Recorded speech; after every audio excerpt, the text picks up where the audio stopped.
الحمد لله الحمد لله والشكر أكبر والجامع الكبير لزيادات فيض المقصود الدرع والغرر به الهدايا ومنه الهدايا غيره الهدايا بحمده البقايا ونقاية الدرايا وعين العنايا وحسن الكفاية والصلاة والسلام على الإمام الأعظم للرسل الكرام مالكي وشافعي أحمد الكرام يقول الحسن بلا توقف محمد الحسن أبي يوسف فإنه وصل المنيب بكل فضل بسيط ووجيد ووسيط البحر السخار والدر المختار وخزائن الأسرار وتنوير الأبصار ورد المختار على منح الغفار وفتح القدير وزاد القدير وملتقى الأبحر ومجمع الأنهر وكنز الدقائق وتبيين الحقائق منه يستمد كل نار فائق فيه البنية وبه الغنية ومراق الفلاح وإمداد الفتاح وإيضاح الإصلاح ونور الإيضاح وكشف المضمرات وحل المشكلات وينابيع المبتغى وتدبير البصائر وزواهر الجواهر وينزه وجوبا عن الأشباه والنظائر مغني السائلين ونصاب المساكين الحاضر القدسي لكل كمال قدسي وإنسي الكافي الوافي الشافي المصطفى المصطفى المستصفى المصطفى المنتقى الصافي عدة النوازل وأنفع الوسائل لإسعاف السائل بعود المسائل عمدة الأواخر وخلاصة الأوائل وعلى آله وصحبه وحزبه مصابيح الدجى ومفاتيح الهدى لا سيما الشيخين الصاحبين الآخذين من الشريعة والحقيقة في الطرفين كل منهما نور العين واجمع البحرين وعلى مجتهد ملته وأئمة أمته خصوصا الأركان الأربعة وأنوار اللامعة وابنه أكرم الغوث الأعظم ذخيرة الأولياء وتحفة الفقهاء وجامع الفصولين فصول الحقائق وشرع المهذب بكل زين وعلينا معهم بهم ولهم يا أرحم الراحمين آمين آمين آمين والحمد لله رب العالمين. أما بعد فأعوذ بالله من الشيطان الرجيم بسم الله الرحمن الرحيم. قال الله تبارك وتعالى كلامه المجيد وفرقانه الحميد ورفعنا لك ذكرك صدق الله العظيم. وقال تعالى في شان حبيبه مخبرا وآمرا إن الله وملائكته يصلون على النبي يا أيها الذين آمنوا صلوا عليه وسلموا تسليما. اللهم صل على سيدنا ومولانا محمد معدن الجود والكرم وآله وصحبه وبارك وسلم. الصلاة والسلام عليك يا سيدي يا رسول الله وعلى آلك وأصحابك يا سيدي يا حبيب الله. عن منصور بن صفية قال مر النبي صلى الله عليه وسلم برجل وهو يقول الحمد لله الذي هداني للإسلام وجعلني من أمة أحمد. فقال النبي صلى الله عليه وسلم شكرت عظيما. حضرت منصور بن صفیہ فرمائی یو ځل حضور صلی الله علیه وسلم روانو په یو کس باندې تیر شو، هغه کس ځان سره لګیا دی د الله شکر ادا کوي او فرمایي یا الله ستا شکر دی چې زه مسلمان پیدا کړی یم، او بیا فرمایي یا الله چې ستا شکر دی چې د حضور امتی دې پیدا کړی یم. نو حضور صلی الله علیه وسلم چې دا واورېده هغې ورته وفرمایل دا ډېر غټ شکر وباسلو، ډېر عظیم شکر دی ادا کو. ټول په جمع باندې وایي دا خو هغه شکر دی چې حضور ورته عظیم ویلي دي. په جمع باندې ورته وایي چې د رب لاعزال او د رب بېنیاز لاک لاک شکرونه دي چې موږ او تاسو د دواړو جهان سردار آقا انعامدار د خپل امت غمخوار په امت کې مؤمنان مسلمانان پیدا کړي. په جمع وایي الحمدلله. د حضور صلی الله علیه وسلم شان خو ډېر غټ دی.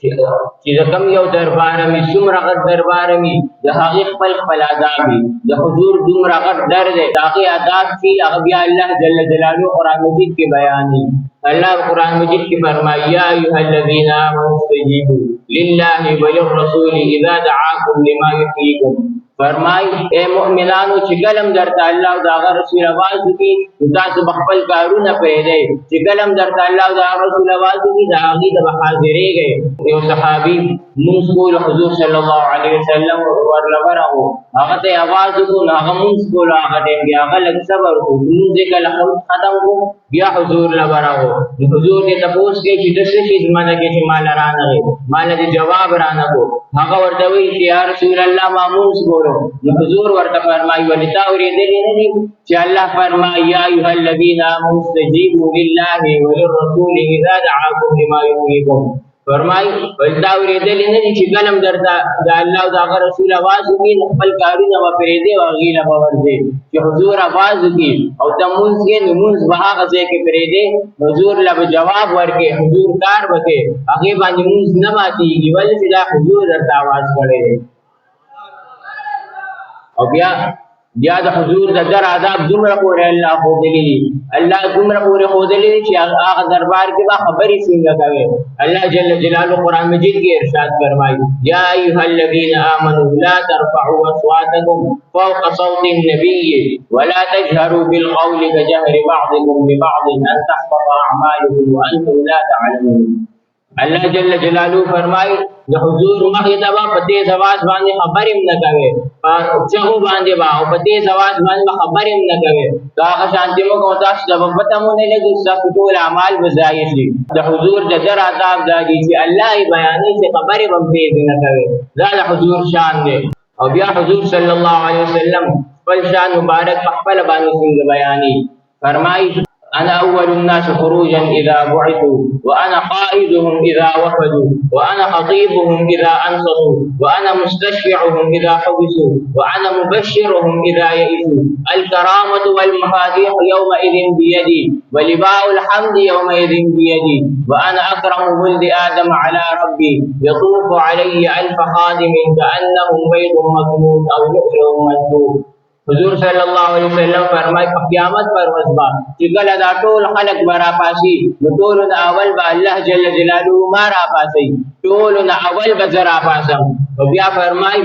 وانا قائدهم اذا وفدوا وانا خطيبهم اذا انصتوا. چې کله دا ټول راجم شي هر یو ولی وی پکې هر یو نبی وی پکې ټول به راجم شي هغه ټیم کې به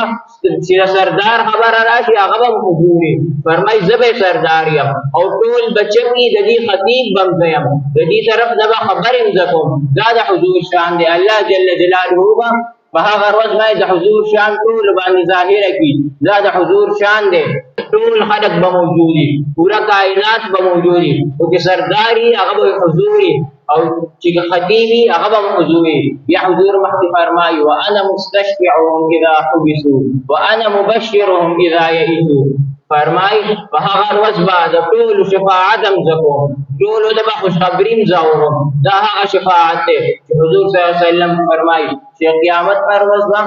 ټول خلک ویریږي 3 ځل به ویریږي بیا به ټول حضرت آدم علیه السلام نه حضرت آدم علیه السلام ته چې زموږ سفارش او شفاعت ده هغه به ورته فرمایي چې زه خو د مشیت الهي په حکم باندې زه هغې په فیصلې مطابق زه ځمکې ته راغم خو تاسو حضرت نوح علیه السلام نه لاړ شئ. حضرت نوح علیه السلام نه چې دا ټول خلک لاړ شي هغې ته به ووایي چې د ګناهونو انبار دی سخته ده زموږ شفاعت وکړه. حضرت نوح علیه السلام به ورته فرمایي چې ما خو د ځمکو والا لپاره دعا وکړه دعای جلال وکړو چې هغې هلاک شو خو تاسو لاړ شئ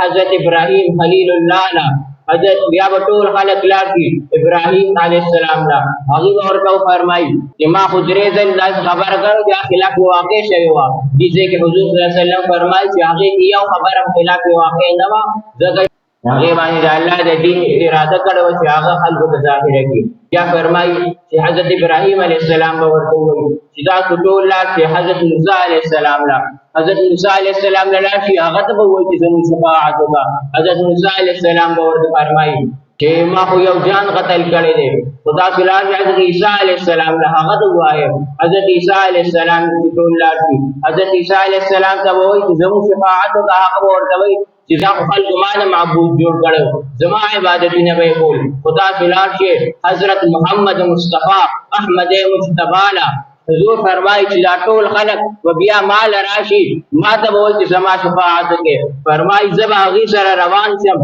جنت دروازې ته به لاړ شم هغه دروازه به وټکوي هلته د بابا جوشي چې دا څوک دي چې جواب ورکړي محمد صلی الله علیه وسلم نو بیا به هغې دروازه ګلو کړي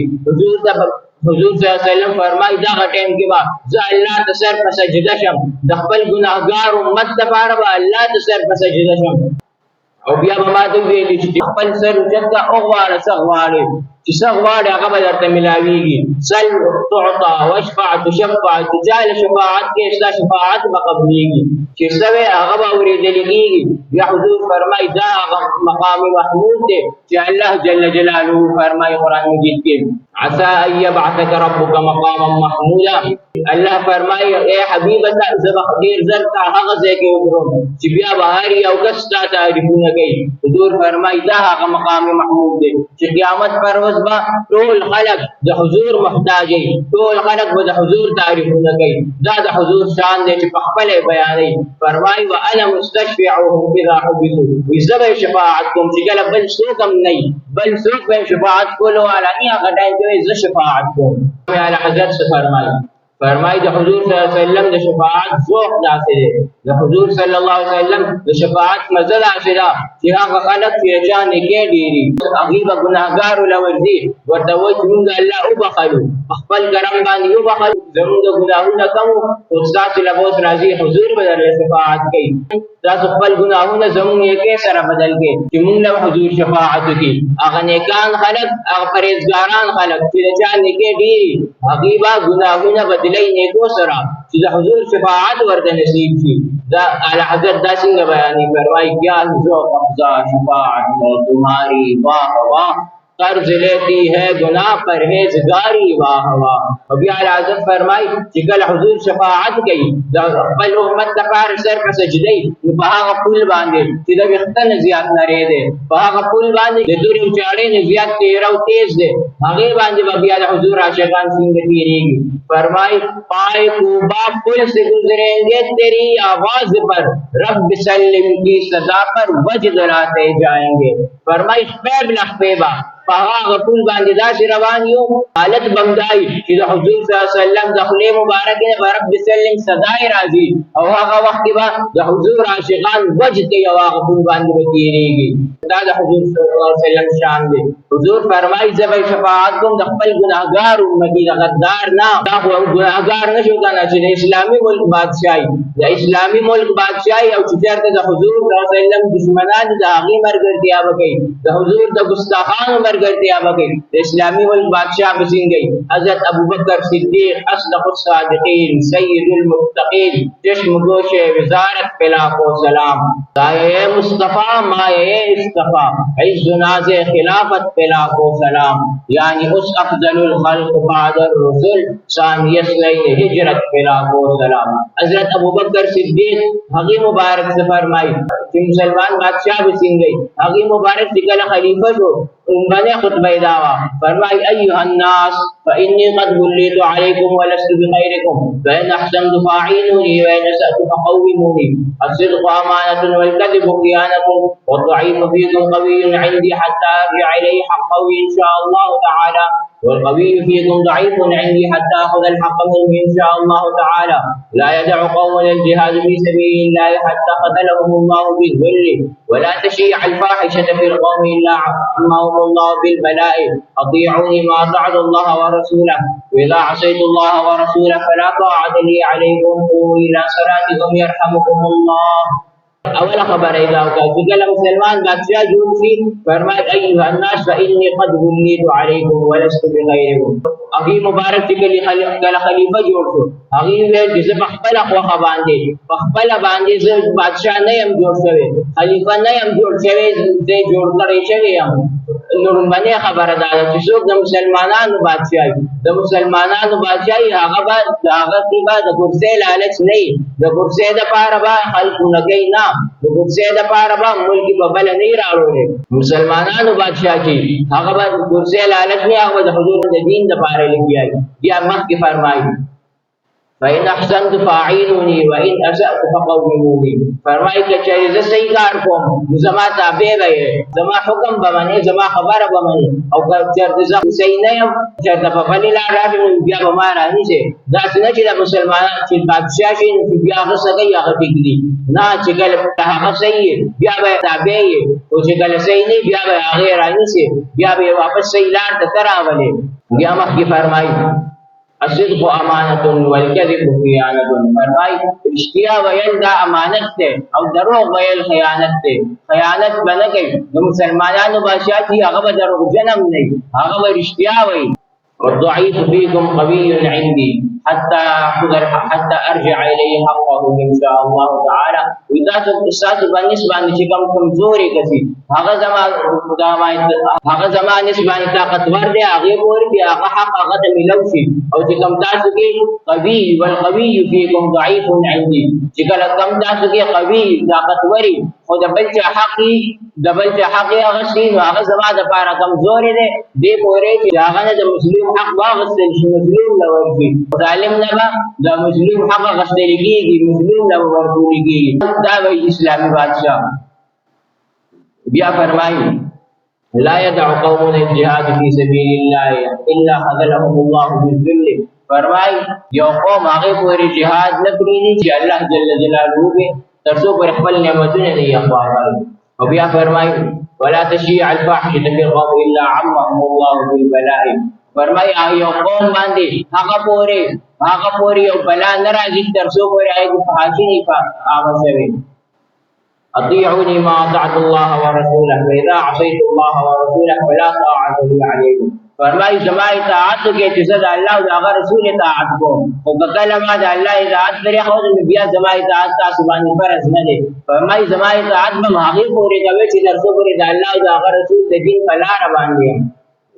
چې دا نه وي بیا به زما اطاعت هم نه کوي. اخره کې بیا فرمایي قوموا الى صلاتکم يرحمكم الله. ما اوس بعد خپل لمونځونه وکړئ. دا مسلمان بادشاه دی. او چې څوک حضور سره وفا کوي، حضور خو بیا